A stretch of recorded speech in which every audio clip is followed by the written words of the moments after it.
மக்கள் வணக்கம். மருத்துவ நேரம் நிகழ்ச்சிக்கு அன்போடு வரவேற்கிறோம். உடல் மற்றும் மன ரீதியாக ஏற்படக்கூடிய பிரச்சனைகள், அதற்கான சிகிச்சை முறைகள் குறித்த உங்களது அனைத்து ஐயங்களையும் தெளிவுபடுத்துவதற்காக வந்திருக்கிறார் ஸ்ரீவர்மா மருத்துவமனையின் சிறப்பு மருத்துவர் ஜெயகாந்தன் அவர்கள். வணக்கம். அதாவது ஒவ்வொரு முறையும் நம்ம உடலை எப்படி தூய்மையாக வச்சுக்கணும், மனதை எப்படி தூய்மையாக வச்சுக்கணும் அப்படிங்கிறத பற்றிலாம் விவரமாக நீங்கள் சொல்லிட்டு இருப்பீங்க. பொதுவாக உடல் அப்படின்னு நம்ம எடுத்துக்கிட்டோம்னா அதற்கு நோய்கள் அப்படிங்கிறதும் கூடவே இருக்குது. இதே முன்னாடி இருக்கக்கூடிய காலகட்டங்களில் பார்த்தீங்கன்னா இந்த அளவுக்கு, அதாவது இப்போ இருக்கக்கூடிய நோய்கள் அளவுக்கு அப்போதெல்லாம் இருந்தது இல்லை அப்படின்னு நம்ம பார்க்குறோம். ஏன்னா நீண்ட நாட்கள் நல்ல ஆரோக்கியத்தோட உயிர் வாழ்ந்ததை நம்ம மூதாதைகள்லாம் நமக்கே தெரியும். ஆனால் இப்போ பாருங்கள், ரொம்ப இந்த வாழ்க்கை காலம் முழுக்க, இதுவும் நீண்ட காலமாக இருந்தாலுமே இந்த மருந்து மாத்திரைகளை அவங்க நம்பி தான் இருக்க வேண்டியதாக இருக்குது. ஏன்னா சின்ன சின்ன விஷயங்கள் கூட இப்போ மருந்து மாத்திரைகளை நம்பி தான் இருக்காங்க. அது குழந்தைங்களா இருந்தாலும் சரி, பெரியவங்களாக இருந்தாலும் சரி. இப்போ இந்த உடல் ஆரோக்கியமாக இருக்கணும் அப்படின்னா அதுக்கு நம்ம என்னென்னலாம் செய்யணும், அதை விட இந்த நோய்கள் வராமல் நம்மளை எப்படி பாதுகாத்துக்கணும், இது பொதுவாக நம்ம சொல்கிறது தான். இந்த நோய்கள் வருது அப்படின்னா அதுக்கு நாம தான் முக்கால்வாசி காரணம் நாம தான் அப்படின்னு சொல்லுவோம். ஏன்னா வாழ்க்கை முறை, சூழல், உணவு பழக்க வழக்கங்கள் அப்படிங்கிறது தொடர்ந்து நம்ம சொல்கிறது தான். இதை தவிர்த்து வேறு என்ன பொதுவான காரணங்கள்னால இந்த மாதிரி நம்ம உடம்புல நோய் வருது அப்படின்னு சொல்லுங்க. இப்போ நோய் வர்றதுக்கு ரெண்டு முக்கியமான காரணங்கள் இருக்கு. ஒன்று உள் காரணங்கள், இன்னொன்று அக காரணம். அதாவது வெளிப்புற காரணங்களால வரக்கூடிய ஒரு நோய். நமக்கு தெரிஞ்சு நமக்கு நாமே வரக்கூடிய நோயின்னு சொல்லலாம். இன்னொன்று நம்மளோட அறிவுக்கு அப்பாற்பட்டு இல்லை நமக்கு சம்பந்தமே இல்லாத வெளி காரணங்களால வரக்கூடிய நோய். இந்த வெளி காரணங்களால வரக்கூடிய நோயின்றது ஒரு விபத்துனால வரலாம், இல்லை கிருமிகளால வரலாம், பரம்பரையினால வரக்கூடியதோ, இல்லை பூர்வ ஜென்ம இல்லை கர்ம வினைகளால வரக்கூடியது. நமக்கு தெரிஞ்சு வர வச்சுக்கக்கூடியதுன்னு பார்க்கும்போது நம்ம தினசரி வாழ்க்கையை எப்படி வாழறோம், இது சரியான வாழ்க்கை வாழறோமா, முறையற்ற வாழ்க்கை வாழறோமா, இல்லை முறையான உணவு சாப்பிட்றோமா, இந்த ரெண்டு விஷயம்தான். எப்போ ஒருத்தர் தன்னோட வாழ்க்கை முறையில்லாத போகுதோ, முறையில்லாதன்னா எப்போ ஒன்றாலும் தூங்கலாம், எப்போ ஒன்றாலும் எழுந்திருக்கலாம், இதுக்குன்னு ஒரு வேலைக்கோ இல்லை மற்ற விஷயங்களுக்கோ ஒரு சரியான நேரம் வகுத்துக்காம பண்ணுறது. ஒரு வேலைக்கு போனால் 8 மணி நேரம் தான் செய்யணும்னு இருக்கு, அந்த 8 மணி நேரத்துக்கு மேற்கொண்டு செய்யறது. தன்னுடைய உடல் எந்த அளவுக்கு ஒரு தகுதி இருக்கு, இந்த உடல் எந்த அளவுக்கு வேலை செய்யும், இந்த வேலை செய்ய வேண்டிய அளவுக்கு மிகுதியாக செஞ்சு உடலை களைப்படைய வச்சுக்கிறது, உடலுக்கு பசிக்கிற நேரத்துக்கு சாப்பாடு கொடுக்காம இருக்கிறது, இல்லை பசியை விட இல்லை அளவுக்கு அதிகமாக ருசிக்கு அடிமையாகி ஒரு கூடுதலான உணவு எடுத்துக்கிறது, பசிக்காமலே சாப்பிட்றது. அப்படி இல்லைன்னா சாப்பிட்ற நேரத்துக்கு நிறைய தண்ணி குடிச்சு அட்ஜஸ்ட் பண்ணிக்கிட்டு அப்புறமா சாப்பிட்டுக்கலான்னு இருக்கிறது, சாப்பாட்டு கூடவே தண்ணி குடிக்கிறது, இதெல்லாம் முறையற்ற உணவு பழக்கம்னு சொல்றோம். இந்த முறையற்ற உணவும் நெறியற்ற வாழ்க்கையும் நமக்கு நாமே நோய் வர வச்சுக்கிறதுக்கு ஒரு முக்கியமான காரணமா இருக்கு. இப்போ இது நம்மளுடைய வாழ்க்கை முறையில் இருக்கக்கூடிய இது பிரச்சனைகள். இதே தவிர்த்து இப்போ வேறு என்ன காரணங்கள்னால நோய்கள் வர்றதுக்கு வாய்ப்பு இருக்குன்னு சொல்லுங்களேன். இப்போ இந்த மாதிரி ஒழுங்குமுறையான வாழ்க்கையை நம்ம பின்பற்றோம், இருந்தாலும் நோய்கள் வருது அப்படின்னா அது என்ன காரணத்தினால? ஒழுங்குமுறையா இருந்தாலும் நமக்கு பிடிக்குதோ பிடிக்கலையோ ஒரு குறிப்பிட்ட உணவை சாப்பிட்றது, நம்மளோட தேவை அறிஞ்சு சாப்பிட்றது கிடையாது. இப்போ ஒரு நபர் என்ன வேலை செய்ய போறாங்களோ அந்த வேலைக்கு தகுந்த உணவை எடுத்துக்கணும். தன்னோட என்ன வேலை செய்ய போறோமோ அதுக்கு சம்பந்தம் இல்லாத எதிர்பதமான உணவுகளை எடுத்துக்கிறது. ஒரு உணவுக்கும் குறிப்பிட்ட ஒரு குணம் இருக்கு. இந்த குணம் நம்மளோட மனசை கூட மாத்தும். இப்போ நம்ம சாப்பிட்ற சாப்பாடு எந்த நேரத்துல ஜீரணிக்கிறதுன்றது ஒரு முக்கியமான விஷயம். ஒரு நல்ல உணவு நம்மளோட மனசை நல்லபடியா வச்சுக்கும், கெட்ட உணவு நம்மளை மாற்றும். இப்போ ஒரு சாராயம் குடிச்ச நபரை பார்க்கலாம், அவர் எவ்வளவுதான் தங்கமான ஒரு மனுஷனா இருந்தாலும் அந்த சாராயம்ன்றது உள்ள போன உடனே அவரோட மனசு ரொம்ப கெட்டு போயிடும், அவரோட இயல்பு மாறிடும், மன ரீதியான பல தொந்தரவுகளை உண்டு பண்ணும். ஸோ மனசு சரியில்லைன்னா அது உள்ள சுரக்க வேண்டிய சுரப்பிகளை சுரக்க விடாம பண்ணிடும். எந்த விதமான சுரப்பியா இருந்தாலும் நம்ம உடம்பு சரியான முறையில சுரக்காது. அப்போ நான் சாப்பிட்ற சாப்பாடு சரியா இருக்குது, அது எந்த நேரத்துல ஜீரணிக்குதுன்றத பொறுத்தது. ஒரு 3 மணி நேரத்துக்குள்ள இந்த உணவு கெட்டு போயிடும் அப்படின்னா அதை அந்த நேரத்துக்குள்ளார ஜீரணிக்கணும். அது மாறி ஜீரணிச்சதுன்னா நேரடியா அது நம்ம மனசை கெடுக்கும். இப்போ பாத்தீங்கன்னா ஒரு சரியா ஒரு வேலையை செய்யணும்னு நினைச்சிட்டு சாப்பிட்றத காலையில எழுந்திருக்க முடியாது.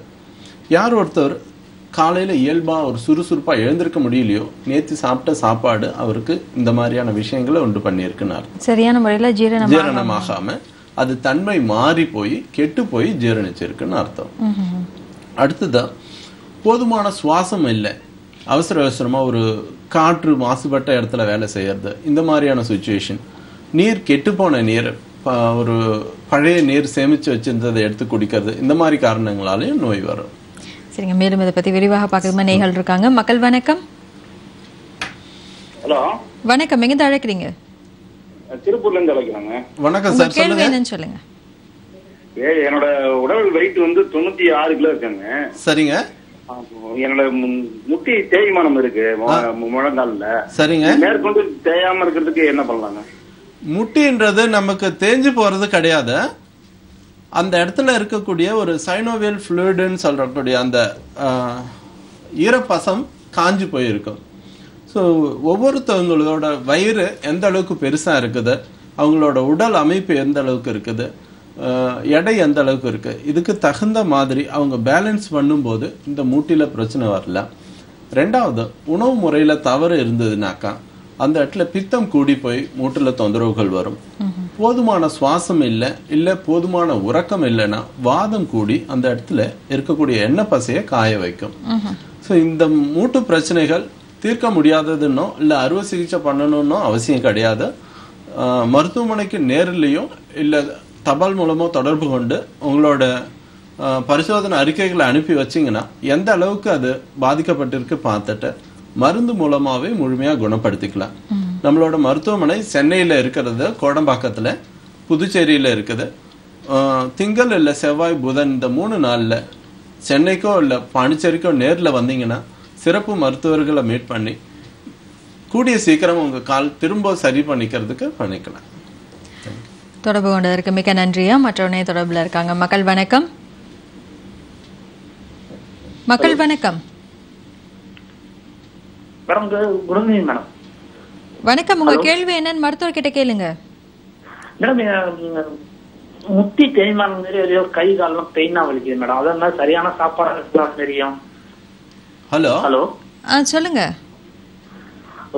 மத்தியான சாப்பாடுலாம் சாப்பிடாத நான் வந்து சைட் ஒர்க் பண்றேன், வந்து இன்ஜினியர் ஒர்க் பண்றேன். என்னால வந்து லஞ்ச் டைம்லாம் சாப்பிட முடியாது. ஏதாவது ஃப்ரூட்ஸ் இந்த மாதிரி எல்லாம் சாப்பிடுவோம், அவ்வளவுதான். வாழைப்பழம் இந்த மாதிரி, ஆப்பிள் இந்த மாதிரி தான் சம்டைம் தான் சாப்பிடுவேன்.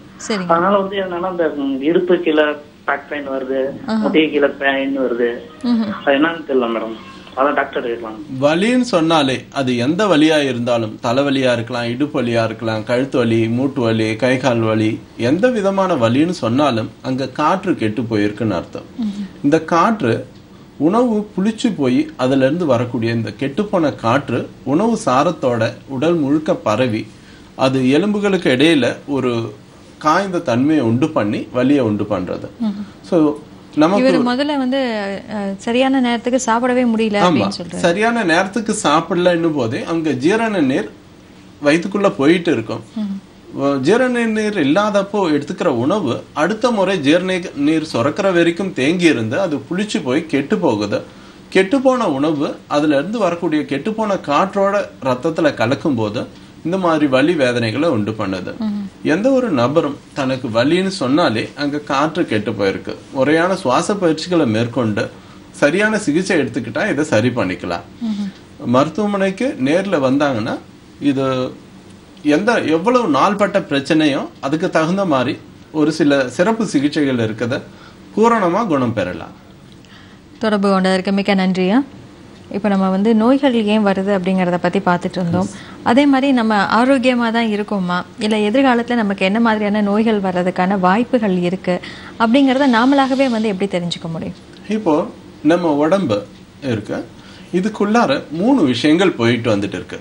ஒன்று சுவாசம்னு போயிட்டு வருது, அடுத்தது உணவு போயிட்டு வந்துட்டு இருக்கு, நீர் போய்கிட்டு வந்துட்டு இருக்கு. ஒரு குறிப்பிட்ட அளவுக்கு தேவையான அளவு இந்த சுவாசம், உணவு, நீர் சம அளவுல இருந்ததுன்னா எந்த விதமான தொந்தரவுகளும் வராது. இந்த சுவாசத்துல ஏற்ற இறக்கமும் தேவைக்கு மிகுதி ஆகிறதோ தேவையோட குறையறதோ, உணவு தேவைக்கு மிகுதி ஆகிறது இல்ல தேவையோட குறையறது, நீர் தேவையோட கூடுறது இல்ல குறையறது, இந்த 3 நாள வாத பித்த கபம்னு சொல்லக்கூடிய நோய்கள் வருது. இப்போ இதோட வெளிப்பாடு எப்படி இருக்கும்? காலையில இயல்பா தூங்கி எழுந்திருக்க முடியுதா? எந்தவித சோம்பலும் இல்லாம ரொம்ப சுறுசுறுப்பா சந்தோஷமா என்னால எழுந்திருக்க முடியுதா? இல்ல இன்னும் ஒரு அரை மணி நேரம் தூங்கணும் மாதிரி இருக்குதா? யார் ஒருத்தருக்கு தூக்கம் பாதிக்குதோ, ராத்திரி படுக்கிறாங்க, படுத்த உடனே தூக்கம் வரல, பல சிந்தனைகள், பல கனவுகள், பல பிரச்சனைகளை நினைச்சு 11, 12, 2, 3ன்னு கண்ணு முழிச்சுட்டு காலையில இயல்பா எழுந்திருக்க முடியாம இன்னும் தூங்கணும் போல இருக்குதுன்னா இவங்களுக்கு காற்று பிரச்சனையா இருக்குதுன்னு அர்த்தம். சோ காற்றுனால வரக்கூடிய அந்த வாத பிரச்சனைகள் எதிர்காலத்துல வரதுக்கான வாய்ப்பு இருக்கு, இல்ல வந்து இருக்கலாம். 2வது உணவு. ஒருத்தருக்கு சரியான நேரத்துல பசிக்கணும். காலையில தூங்கி எழுந்து ஒரு மணி நேரம் 2 மணி நேரத்துக்குள்ள இயல்பான ஒரு பசி இருக்கணும். ஆனா 10 மணி ஆனாலும் பசிக்கல, கடமைக்கு சாப்பிட்ற மாதிரி இருக்குது, நேரம் கடந்த சாப்பாடு முறையா இருக்குது, அப்படி இல்லை அளவுக்கு அதிகமா பசிக்குது, எந்த நேரமும் பசிச்சுக்கிட்டே இருக்குது, இந்த மாதிரி உணவு தேவை ஒண்ணு தேவைக்கு மிகுதியா ஆகிறதோ தேவையை விட குறையறதோ, இது ரெண்டுமே அவருக்கு பித்தம் சம்பந்தமான நோய் வர்றதுக்கு பிரச்சனை இருக்கு. 3வது நீர். தூங்கி எழுந்து ஒரு அரை மணி நேரத்துக்குள்ள ஈஸியா அவருக்கு டாய்லெட் போச்சுன்னா, மலம் போறது எந்த தொந்தரவும் இல்லாத போகுதுன்னா அவருக்கு கபத்தினால பாதிக்கப்படலைன்னு அர்த்தம்.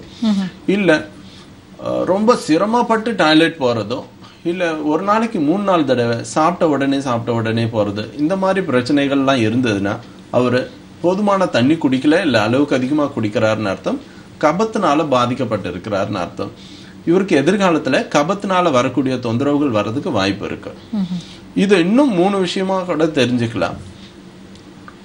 வாதத்தினால பாதிக்கப்பட்டவருக்கு தேவையில்லாத உடல் வலிகள் வரும். அவருக்கு கழுத்துல, உடல்ல, இடுப்புல, கை காலில் எந்த விதமான வலிகள் வருதுனால தூக்கமும் சேர்ந்து பாதிக்கப்பட்டு இருக்குதுன்னா தனக்கு வாதம் சம்பந்தமான நோய்கள் வருதுன்றத அவர் முன்கூட்டியே தெரிஞ்சுக்கலாம். ஒருத்தருக்கு உடல் தொட்டாலே சூடா இருக்குது, ரொம்ப உஷ்ணமா இருக்கு, அடிக்கடி ஜுரம் வருது, அஜீரணம் வருது, தோல் வியாதிகள் வருது, இந்த மாதிரியான தொந்தரவுகளோட பசி அகோர பசியா இருக்கிறதோ இல்ல பசியின்மை அஜீரணத்தோட இருக்கிறதோ பித்தம் சம்பந்தமான நோய்கள் அவருக்கு இருக்குதுன்னு தெரிஞ்சுக்கலாம். இன்னொருத்தவங்களுக்கு வீக்கம் வருது, முகம் வீங்குது, கை கால் வீங்குது, பாதம் வீங்குது, வயிறு வீங்குது, இந்த மாதிரி வீக்கத்தோட சரியான முறையில மோஷன் போல இல்ல அடிக்கடி போற மாதிரி இருக்கு, இந்த மாதிரியான தொந்தரவுகள் இருந்ததுன்னா கபத்தினால பீடிக்கப்பட்டு இருக்கிறான்னு தெரிஞ்சுக்கலாம். ஸோ நமக்கு இதை தினசரி கூட பண்ணிக்கலாம். இன்னைக்கு தூக்கம் சரியா வரலையா, இன்னைக்கு நான் போதுமான சுவாசம் பண்ணி அடுத்த நாளுக்கு சரியான தூக்கம் வர வச்சுக்கணும். பசிக்கல இல்ல பசி அதிகமா இருக்குது, இந்த மாதிரின்னா ஒருவேளை பட்னியா கடந்து அதை சரி பண்ணிக்கணும். சூரியன் மறைஞ்சிட்ட பிறகு உணவு எடுக்கிறத கொஞ்சம் தவிர்த்துக்கிட்டாலே பித்தம் சம்பந்தமான நோய்கள்ல இருந்து நம்ம விடுபட்டு வந்துடலாம். தூங்கி எழுந்தோடனே மோஷன் போகல அப்படின்னா அவருக்கு உணவு பழக்க வழக்கமும் தவறா இருக்குது, தண்ணி போதுமான அளவுல குடிக்கலன்னு அர்த்தம். இந்த 3 சரி பண்ணி நோய் இல்லாத ஒரு வாழ்க்கை போய்க்கலாம். சரிங்க, மேலும் நம்ம இதை பத்தி விரிவாக பார்க்கறதுக்கு முன்னாடி ஒரு சிறிய இடைவேளை. நேயர்களே, நிகழ்ச்சியை தொடர்ந்து சிறிய இடைவேளை. மருத்துவ நேரம் இடைவேளைக்கு பிறகு தொடரும்.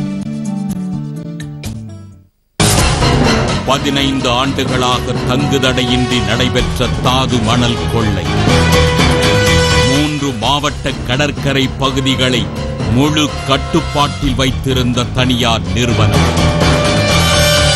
மூடி மறைக்கப்பட்ட படுகொலைகள், கூடி கும்மாளமிட்ட ஆட்சியாளர்கள், பிபி மினரல்ஸின் விதிமீறல்களை படம் பிடிக்கும் மறுபக்கம். நாளை இரவு 8:30 மணிக்கு. வழங்குபவர்கள் Aachi twin bed non veg pickles. 40 வயசுல என் தலையில வழுக்க விழ ஆரம்பிச்சப்ப allopathy medicine clinical treatment, hair transplantation நிறைய ஆப்ஷன் சொன்னாங்க. செலவு, சைடு எஃபெக்ட் உள்ள அதெல்லாம் விட்டுட்டு Ervamatin hair loss lotion use பண்ண ஆரம்பிச்சேன். எர்வாமேட்டன் இது சாதாரண ஹேர் ஆயில் மாதிரி இல்லாம சில நொடிகளிலேயே சருமத்துக்குள் ஊடுருவி சென்று முடி உதிர்வதை நிறுத்தி வேகமா முடி வளர உதவுது. அமேசான் காடுகளில் மட்டுமே கிடைக்கின்ற அரிய வகை மூலிகைகளால் தயாரிக்கப்பட்டு பிரேசிலில் இருந்து இறக்குமதி செய்யப்படும் எர்வாமேட்டினை நீங்கள் உடனே பெற 044-4050-4050 என்ற எண்ணுக்கு மிஸ்டு கால் கொடுங்கள். மத்த ட்ரீட்மெண்ட்டை ஸ்டாப் பண்ணுங்க, எர்வாமேட்டினை யூஸ் பண்ணுங்க, அடர்த்தியான முடியை திரும்ப பெறுங்க. மருத்துவ நேரம் தொடர்கிறது. மருத்துவ நேரம் நிகழ்ச்சிக்கு அன்போடு வரவேற்கிறோம்.